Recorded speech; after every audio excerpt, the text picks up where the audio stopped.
अस्सलाम वालेकुम students, welcome to my channel. आप देख रहे हैं आज की जो वीडियो है वो सेकेंड ईयर फिज़िक्स की है। और सेकेंड ईयर फिज़िक्स की अगर मैं बात करूं तो न्यू बुक के न्यूमेरिकल हम कर रहे हैं।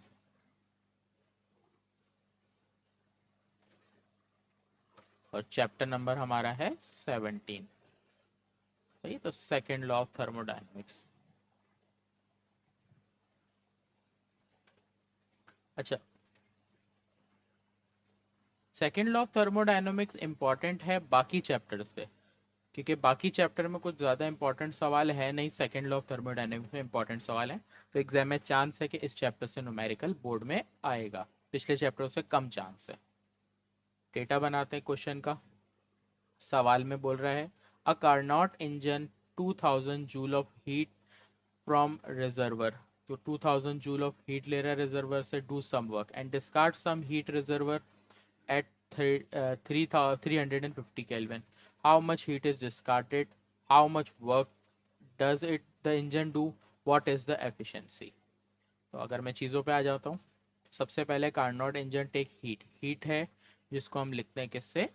Q से। और जो हीट इनटेक होती है उसको Q1 से लिखा जाता है। तो Q1 की वैल्यू दी है 2000 joule. From a reservoir 500 to 300। एक रिजर्वर आपको दे रहा है 500 केल्विन, दूसरा रिजर्वर दे रहा है 350 केल्विन। हमेशा याद रखो जो बड़ा टेम्परेचर होगा वो T1 होगा रिजर्वर का, जो छोटा होगा वो T2 होगा। ये चीज़ आपने रिमाइंड रखनी है। ये चीज़ें दी हुई है। हाउ मच हीट डिस्कार्ड मतलब heat enter Q1, heat reject Q2 से लिखी जाती, Q2 रिक्वायर्ड है। हाउ मच वर्क मतलब डेल्टा W आपको रिक्वायर्ड है। इसके अलावा एफिशिएंसी, तो एफिशिएंसी को एन और ई इस तरह से दोनों से लिख सकते हो। सही है, आपकी मर्जी, आप किसी भी सिंबल से इसको लिख लो। ये आपका डेटा हो गया। अब अगर हम फॉर्मूले पे जाते हैं तो फॉर्मूले हमारे पास क्या है? हमें Q1 और निकालना है, तो हमारे पास एक फॉर्मूला होता है delta W is equal to Q1 minus Q2। हम अभी ये नहीं लगा सकते। हमारे पास एफिशिएंसी के दो फॉर्मूले हैं, एक टेम्परेचर पे है और एक हीट पे। तो temperature 1 - T2 upon T1 multiply by 100। तो अभी टेम्परेचर पे लगाएंगे क्योंकि T1 T2 दोनों पता है। 1 - T2 की वैल्यू 350, T1 की वैल्यू 500 मल्टीप्लाई बाय 100।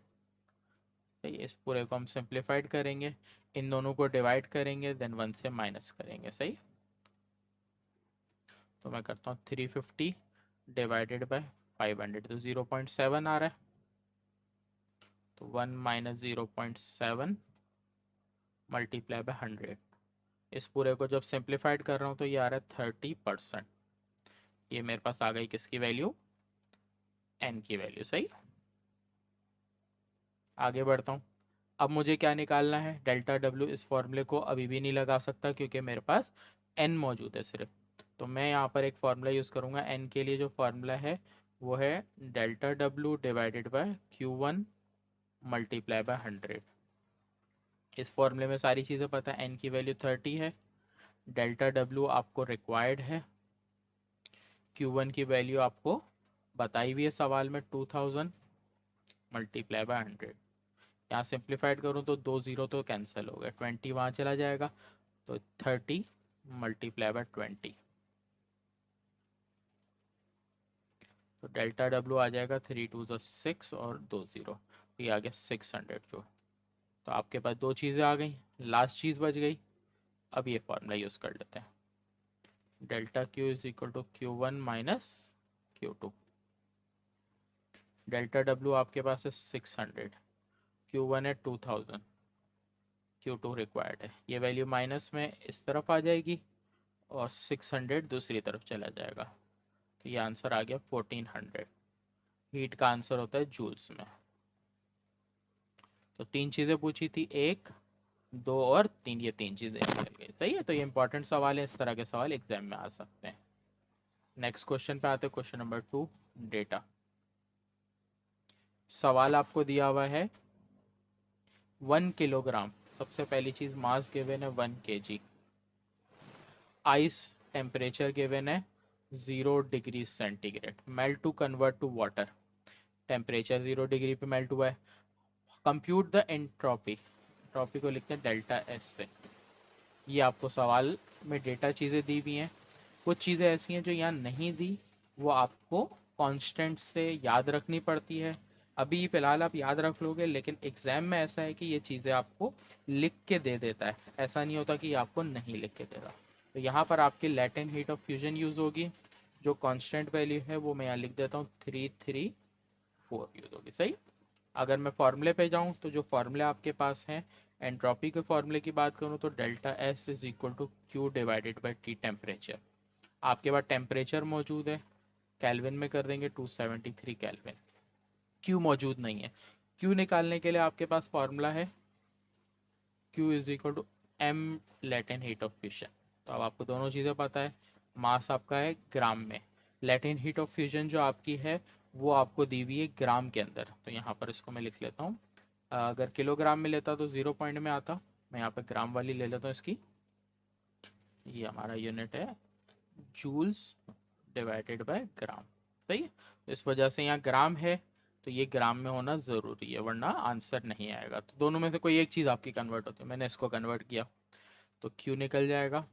एम की वैल्यू आपके पास कितनी है 1000, लैटेंट हीट ऑफ फ्यूजन 334, तो आपके पास क्यू की वैल्यू आ गई 334000 जूल्स। क्यू आ गया। उसके बाद अब एंट्रोपी वाला फॉर्मूला यूज होगा, delta S is equal to Q divided by T. अगर मैं बात करूं क्यू की वैल्यू 334000, टी की वैल्यू की बात करूं तो टी की वैल्यू 273। इन दोनों को आप कैलकुलेटर में डिवाइड कर दोगे, 33400 डिवाइडेड बाय 273, तो ये आ गया 1223। बुक में आंसर एक्यूरेट में लिखा हुआ है, आप जो आ रहा है वो अपना लिखो, तो 1223.44। तो एंट्रोपी का यूनिट इन दोनों से बनता है जूल्स, टेम्परेचर केल्विन में रखा है इसलिए जूल्स अपॉन केल्विन। अगर आपको कोई यूनिट याद ना हो तो आप इस तरह से फॉर्मूले को देख के यूनिट डिफाइन कर सकते हो। तो ये आंसर आ गया। सही। क्वेश्चन नंबर 3 पे आते हैं। क्वेश्चन नंबर 3 में आपको क्या बोल रहा है सवाल में, in a high pressure steam turbine engine the steam heat is, heat आपको दे रहा है 600 degree centigrade, exhaust to 90 degree centigrade, दो temperature. What is the highest possible engine efficiency, efficiency पूछ रहा है between the two temperature. Easy सवाल है। आपको मैंने बताया दो टेम्परेचर जब होंगे एफिशिएंसी के सवाल में, जो बड़ा टेम्परेचर वो T1, जो छोटा वो T2। इसका मतलब T1 की वैल्यू 600 डिग्री सेंटीग्रेड, T2 के वैल्यू 90 डिग्री सेंटीग्रेड। सही है। आपको एफिशिएंसी निकालनी है। यहाँ पर एक चीज़ याद रखना, जब कभी भी एफिशिएंसी वाला फॉर्मूला है हमारे पास 1 - T2/T1 मल्टीप्लाई 100, इस फॉर्मूले को अगर आप यूज़ करोगे तो आपके पास टेम्परेचर जो है वो डिग्री सेंटीग्रेड से केल्विन में होना ज़रूरी है। तो ये केल्विन में होगा तो 873 केल्विन हो जाएगा, 273 प्लस हो गए, ये 363 केल्विन हो जाएगा। सही। बगैर केल्विन में करके करोगे आंसर गलत आएगा। 1 - T2 की वैल्यू की बात करूँ तो 63, T1 की बात करो तो 873 मल्टीप्लाई बाय 100। यहाँ पर हम सिंप्लीफाइड कर लेंगे, पहले डिवाइड करेंगे देन माइनस करेंगे। तो डिवाइड करके मैंने सॉल्व करा था 0.416 आ रहा था, इसको आप माइनस करोगे देन मल्टीप्लाई करोगे तो ये आएगा 58.4%। सही है। स्टेप बहुत ज़्यादा नीड नहीं है कि आप हर स्टेप को छोटी क्लासेस की तरफ सॉल्व करके दिखाओ, तो ऊपर ऊपर के जो मेन स्टेप है आप वही दिखा सकते हो, ज़रूरी नहीं है कि सारे स्टेप आप शो करो सवाल में। सही है। Next question, question 4 temperature difference between the surface of water and bottom of water at Manchester is 5 degree centigrade. Assuming the surface of water is 20 degree centigrade, what highest efficiency of steam engine would have it possible? Efficiency के बारे में आपसे पूछ रहा है सवाल। वैसे तो तकरीबन पीछे ही जैसा है, लेकिन एक जगह इसमें ट्रिक है। आपको दो टेम्परेचर तो दे रहा है, लेकिन ये दो टेम्परेचर T1 T2 नहीं है आपके। इन दो टेम्परेचर में आपको पहले क्या करना है, अगर मैं बात करूं तो यहाँ पर सरफेस का जो टेम्परेचर है वो T1 दिया हुआ है, लेकिन सरफेस का जो टेम्परेचर का डिफरेंस हो रहा है वो T2 नहीं दिया हुआ। तो अगर मैं डेटा पे जाऊं तो T1 आपको दिया हुआ है 20 डिग्री सेंटीग्रेड, आपको T2 नहीं गिवन है, एक टेम्परेचर बॉटम का दिया हुआ है। बॉटम का जो टेम्परेचर दिया है वो 5 डिग्री सेंटीग्रेड दिया हुआ है, सही है। अगर आपको इससे क्या चीज़ निकालनी है, T2 फाइंड करना है, तो यहाँ पर आपको टेम्परेचर अबव और टेम्परेचर बिलो को माइनस करना पड़ेगा, तब जाके आपका T2 निकलेगा। तो ये है 20 - 5, ये आ गया 15 डिग्री सेंटीग्रेड। एफिशिएंसी के सवाल में केल्विन में होना ज़रूरी है, तो जब इसको केल्विन में आप कन्वर्ट करोगे 293 केल्विन होगा, और ये वाला 288 केल्विन। उसके बाद एफिशिएंसी पूछ रहा है, तो ये टी कन्वर्जन की ज़रूरत नहीं पड़ेगी क्योंकि न्यूमेरिकल के फॉर्मूले में नहीं लग रहा। तो सॉल्यूशन पे आ जाता हूँ। n is equal to 1 - T2 divided by T1 multiply by 100। 1 - T2 की वैल्यू आपके पास क्या है, 288। T1 की वैल्यू है 293 मल्टीप्लाई बाई 100। इस पूरे को आप सिंप्लीफाइड कर लोगे, कैलकुलेटर से कर लेता हूँ। 288 डिवाइडेड बाई 293, सही है। अब इसको 1 में से माइनस करना है, तो इस वैल्यू को मैं माइनस में रखूंगा क्योंकि यहाँ माइनस में आ रही है। फिर प्लस का 1 है, तो ये आ गया 0.17 मल्टीप्लाई बाय 100, तो ये आ गया 1.710, 1.71706। बुक में इसको राउंड ऑफ किया हुआ है 706 को, तो आप ये भी आंसर लिख सकते हो, या 71 जो बुक वाला है वो भी लिख सकते हो। वैसे तो जो आपका आंसर है वही लिखो, राउंड ऑफ करने की ज़रूरत नहीं है आपको, सही। आगे बढ़ते हैं क्वेश्चन 5 पे। अब सवाल में आपको क्या बोल रहा है, a heat engine work at the rate of 500 kilowatt. The efficiency of engine is 30%. Calculate the heat loss of heat per hour. तो पावर गिवन है सवाल में 500 किलोवाट। जब किलो को रिमूव करते हैं तो मल्टीप्लाई 1000 लगाते हैं या 3 जीरो लगाते हैं, जो आप चाहो। एफिशिएंसी गिवन है 30%। हीट लॉस आपकी कहलाती है Q2, और यहाँ पर हीट लॉस मालूम करनी है क्या, पर आवर। पर आवर का मतलब कि टाइम आपको दिया 1 आवर का, 1 आवर होते 3600 सेकेंड्स, सही है। ये चीज़ आपको पता होनी चाहिए, तो सवाल में ये चीज़ें आपको दी हुई है। अब फॉर्मूला यूज़ करके हम सॉल्व करेंगे। सॉल्यूशन पे आते हैं और फार्मूला भी बता देता हूँ क्या क्या इसमें यूज़ होंगे सॉल्यूशन। अच्छा, सबसे पहले तो आपको एक फार्मूला यूज़ करना है, P is equal to Q1 multiply by efficiency. इससे आप Q1 निकालोगे, उसके बाद देन आपके पास एक formula power is equal to Q1 minus Q2, सही है। तो ये आपको सवाल के अंदर यूज़ करना है। तो ऐसे सॉल्व होगा। हमारे पास पावर की वैल्यू हमारे पास है 500, और फिर इसके आगे 3 जीरो।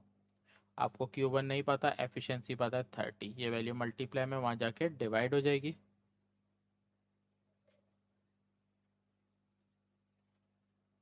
तो यहाँ से आपके पास Q1 आ जाएगा पहले, डिवाइडेड बाय 30। ये आ रहा है 16666, 16666.66। ये आ गया Q1। नेक्स्ट स्टेप, आपके पास पावर गिवन है कितनी, 500, 5 1 2 3। आपके पास Q1 की वैल्यू है 16666.66 माइनस Q2, सही है। अच्छा, यहाँ पर एक चीज़ है, मल्टी यहाँ पर एक फॉर्मूले में डिवाइड बाय 100 भी है ना, यहाँ लिखा नहीं। ये तो जब इसको सिंप्लीफाइड करेंगे तो डिवाइड का 100 है, वहाँ जाके मल्टीप्लाई में 100 आएगा। तो आपके पास ये डेसिमल जो है वो आगे आएगा, 2 6 और आएंगे, फिर डेसिमल है। ठीक है, आपके पास साइंटिफिक कैलकुलेटर में ये साइंटिफिक फॉर्म में भी आए तो वहाँ पर भी आप लिख सकते हो, सही है। यहाँ पर भी करेक्ट कर लेता हूँ मैं, क्योंकि अगर इस तरह करते हैं तो माइनस में आंसर चला जाता है। तो ये वाली Q2 को यहाँ पर लेके आएंगे, 16666 माइनस 5 सही। अब इन दोनों को आप माइनस करोगे तो ये आंसर आपके पास, साइंटिफिक में कर लोगे तो 4.2 10⁹ आ जाएगा। सही। और विदाउट साइंटिफिक करेंगे तो 4 2 के बाद फिर जीरो आ रहे होंगे, 8 जीरो। तो ये दोनों तरीके से सही है, आप किसी भी तरीके से आंसर लिख सकते हो। सही। Next question. अब ये क्वेश्चन आपका आंसर नहीं आया, यहाँ पर आपको हीट लॉस पर आवर पूछा था ना, तो यहाँ पर आपके पास ये नहीं आएगा, heat loss per our solve होगा अभी। तो ये पहले तो हम इन दोनों को माइनस करते हैं, -16 1 2 3 1 2, ये आ रहा है आपके पास, मैंने उल्टा माइनस किया है इसीलिए माइनस में आ रहा है। तो 1166 तो 1 2 3, इसको अगर मैं डेसिमल में लिखूं तो 1 2 3 4 5 6, ये हो जाएगा Q2 is equal to 1.66 10⁶ joules. Q2 आ गया। अब आपको लास्ट में पूछा है हीट लॉस पर आवर। जब हीट लॉस पर आवर होगा तो आप इसी वैल्यू को मल्टीप्लाई कर दोगे किससे, 3600 से, तब जाके आपका आंसर आ जाएगा। तो Q2 पर आवर, आप Q2 की वैल्यू को मल्टीप्लाई कर दोगे टाइम से, तो 1.66 10⁶ मल्टीप्लाई बाय 3600, तो ये अप्रोक्सीमेट 4.1 10⁹ आ जाए या 4.2 आ जाए, बात एक ही है। सही। तो ये आपका आंसर आएगा। क्वेश्चन 6 पे आ जाएंगे। सवाल थोड़ा सा इसी के जैसा सिमिलर है। हीट इंजन परफॉर्म वॉट, आप उसको पावर में पहले गिवन है, पावर गिवन है 0.4166 वॉट, टाइम गिवन है 1 आवर, तो इसका मतलब 3600 सेकेंड्स। हीट रिजेक्ट होती है Q2 4500 joules. What is the efficiency of engine. सही। तो ये आपको डेटा दिया हुआ है। सॉल्यूशन में हम सबसे पहले तो पावर के फॉर्मूले से यूज करेंगे, पावर दिए है, तो देखो फॉर्मूले कौन कौन से लगेंगे, power is equal to work upon time, पहला फॉर्मूला आपके पास है। यहाँ पर आप पावर और टाइम को रख के वर्क निकालोगे। सेकंड फॉर्मूला रखोगे work is equal to Q1 minus Q2, इस फॉर्मूले में आप वर्क को Q2 को रखोगे, आपके पास Q1 आएगा। उसके बाद आप एफिशिएंसी का फॉर्मूला यूज करोगे, 1 minus Q2 divided by Q1 multiply by 100। ये तीन स्टेप में तीन फॉर्मूले लग के ये सवाल सिंप्लीफाइड होगा। पावर है 0.4166, वर्क निकालना है, टाइम दिया हुआ है 3600, ये वैल्यू डिवाइड में वहां जाके मल्टीप्लाई हो जाएगी, तो 0.4166 मल्टीप्लाई बाय 3600, तो ये आ गया 1499, इसका मतलब 1500 अप्रोक्सीमेट आप इसको ले लोगे। पॉइंट में भी लिख सकते हो। वर्क आपको दिया 1500, Q1 आपको मालूम नहीं है, Q2 4500, ये वैल्यू माइनस में वहाँ जाके प्लस हो जाएगी, तो 1500 प्लस 4500, तो Q1 की वैल्यू आ गई आपकी 6000 जूल्स। तो एफिशिएंसी 1 माइनस Q2 आपके पास कितनी आई है, सवाल में दिए 4500, Q1 आपके पास 6000 मल्टीप्लाई बाय 100, इसको डिवाइड करोगे पहले माइनस और फिर सिंप्लीफाइड करोगे तो 24.9% आपकी एफिशिएंसी आएगी। अप्रॉक्सीमेट 30 भी आ सकती है, तो आप 30 भी लिख सकते हो। सही। तो देख लेते हैं हमारे पास क्या आ रही है, 45 डिवाइडेड बाई 6000, तो ये पूरी 75 आ रही है, 25 आएगी। जब आप इस वैल्यू से सॉल्व करो तो आंसर क्या आ जाएगा, 25%। सही। पॉइंट में एक दो नंबर ऊपर नीचे हो, चेंज हो, मसला नहीं होता, आंसर गलत नहीं होता उससे। सही, ये बात याद रखना। नेक्स्ट क्वेश्चन पे आ जाते हैं। कार्नोट इंजन ऑपरेट बिटवीन, मैं पहले भी बता दूं कि फिजिक्स के नोट्स कंप्लीट हो चुके हैं, जिन स्टूडेंट्स को नोट्स चाहिए तो वो मुझे कांटेक्ट कर सकते हैं नोट्स के लिए। सही है। अच्छा, आपको टेम्परेचर गिवन है दो, इंजन के परफॉर्म बता रहा है कि 1200 joule each cycle take 0.25 second, efficiency, power, how much heat extract, how much heat delivered, तो इतनी सारी चीज़ें आपको पूछी जा रही हैं। तो डेटा पहले सही से बनाते हैं। सवाल में दो टेम्परेचर दिए हैं, बड़ा टेम्परेचर T1, छोटा T2। तो यहाँ पर हम ले लेते हैं डेटा में पहले T1 लिख लेते हैं। T1 की वैल्यू हमारे पास है 850 केल्विन, T2 की वैल्यू है 300 Kelvin. Work, engine perform 1200 of work. Work is equal to 1200 joules. Time given is 0.25 seconds. ये चीज़ें आपको दे रहा है सवाल में. सॉल्यूशन की तरफ आ जाते हैं. अच्छा, आपको एफिशिएंसी निकालनी है. जब कभी भी सवाल में आपके पास T1 T2 है तो एफिशिएंसी के लिए फॉर्मूला लगेगा 1 minus T2 divided by T1 multiply by 100. तो इस फॉर्मूले से आपके पास एफिशिएंसी आ जाएगी. सही है. बारी बारी चीज़ें निकालते जाते हैं. 1 माइनस T2 की वैल्यू 300, 850 मल्टीप्लाई बाई 100. पहले डिवाइड फिर देन माइनस. सही है.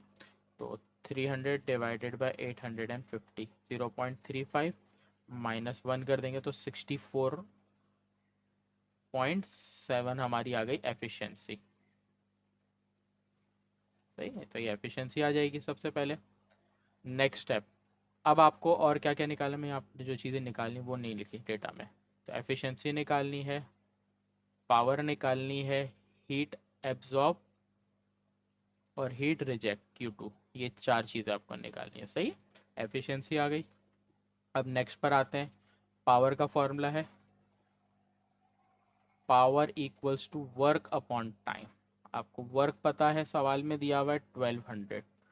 टाइम आपको सवाल में दिया है 0.25. इन दोनों को डिवाइड करते हैं तो 1200 डिवाइडेड बाई 0.25 ये आ गया 4800 वाट. बुक में आंसर किलो में दिया है तो किलो में करने के लिए डिवाइड 1000 से कर लेते हैं. तो ये हो जाएगा 4.8 किलो वाट. दोनों में आंसर सही है. ज़्यादातर वाट का पावर का आंसर किलो में लिखा जाता है. अगर आप ये भी छोड़ते हो तो गलत नहीं कहलाएगा. सही है. उसके बाद आप Q1 Q2 निकालना है. एफिशिएंसी का एक फार्मूला है delta W divided by Q1 multiply by 100.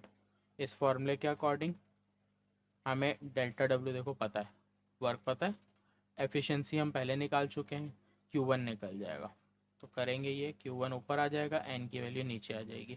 तो delta W efficiency multiply by 100.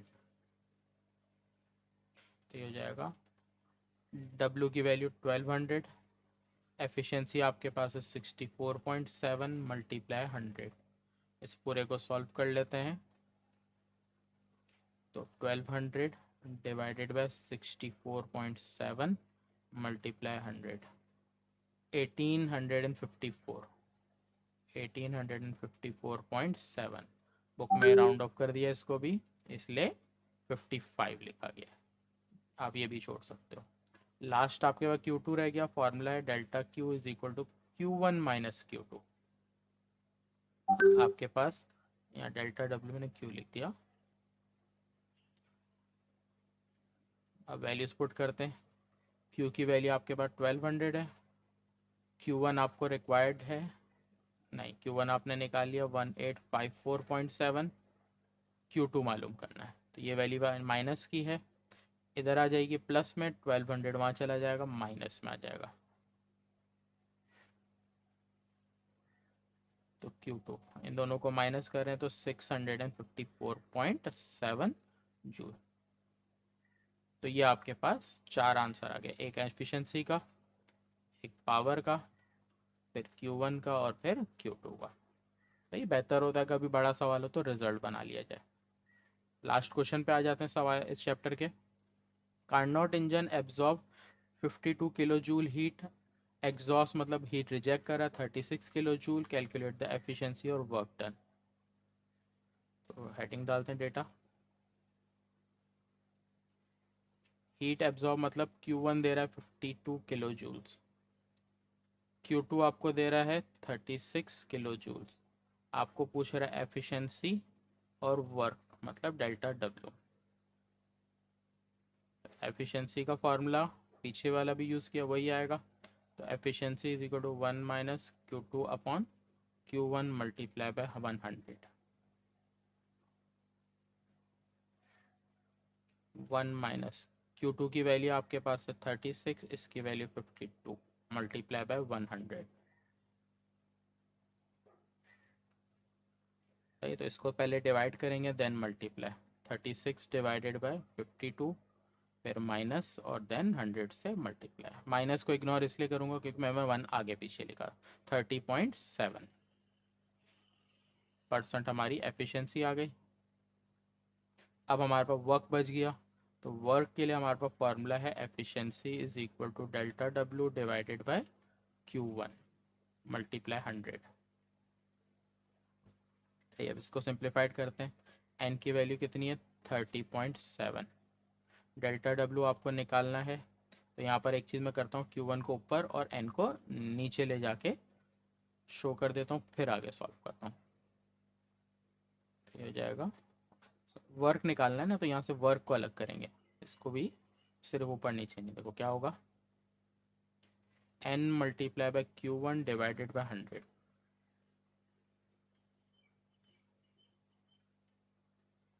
सही, तो ये वैल्यू डिवाइड की मल्टीप्लाई में 100 नीचे।